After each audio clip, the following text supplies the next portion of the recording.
Molly Whuppie and the Giant. Once upon a time, there was a woodcutter who had 3 daughters. He worked hard, but he couldn't feed them all. Sadly, he took the children and left them alone in the forest. The children were completely lost. They walked and walked until they spied a small light among the trees. It was a cottage. Molly Whuppie knocked at the door. "What do you want?" "Something to eat, please. Just a nibble or a dribble." "Eat? Why, my husband's a giant. He would eat you. But we are tired and hungry." "All right, sit by the fire. Have some bread and milk." Suddenly, there came a terrible thumping at the door. No mistaking that sound. It was the giant. The giant sat down and ate his supper.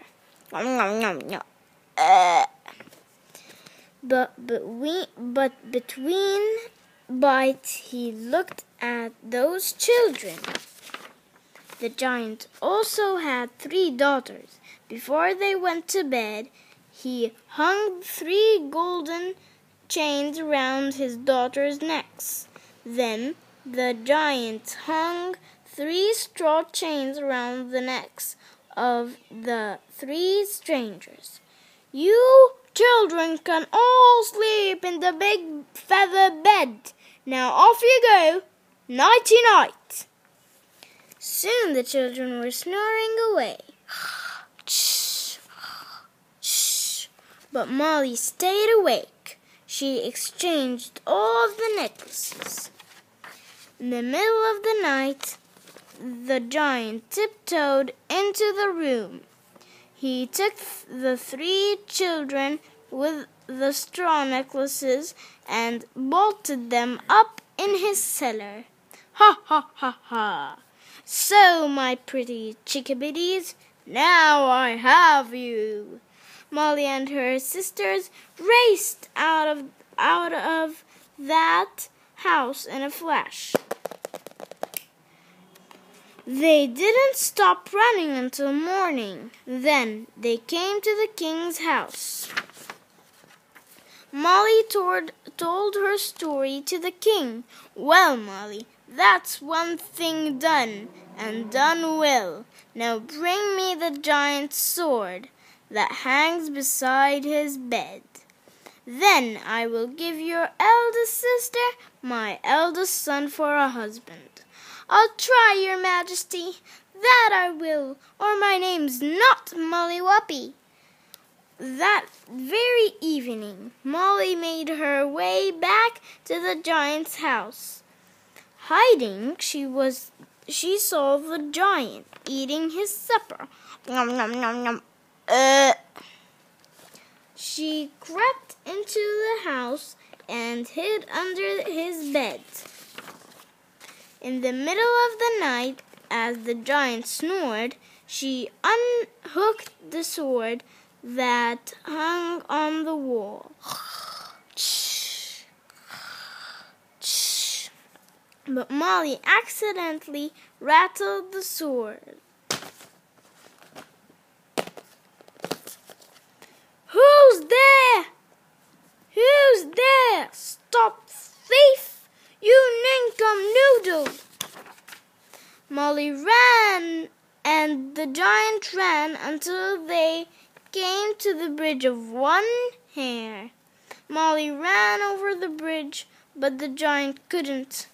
"Who betide you, Molly Whuppie, if you ever come back again?"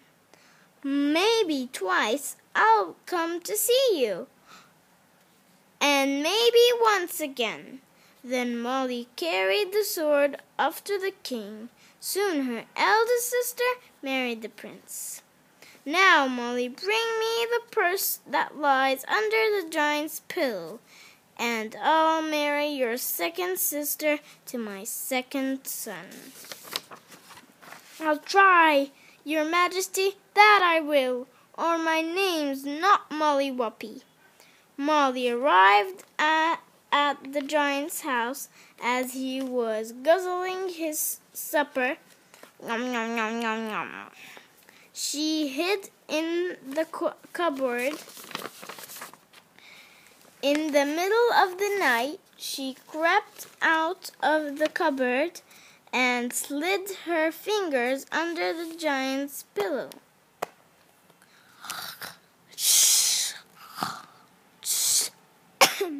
Then Molly grabbed the purse, but a gold coin dropped out of it. "Oh, who is stealing my gold? Molly Whuppie, come back here, you gibbernoll!" Molly ran and the giant ran until they came to the bridge of one hair.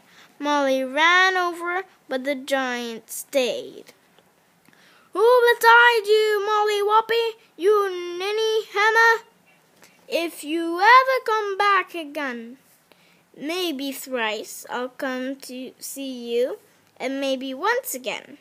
So she took the purse to the king, and her second sister married his second son. "Now, Molly, bring me the giant's ring, and you shall marry my youngest son." "I'll try, your Majesty, that I will, or my name's not Molly Whuppie."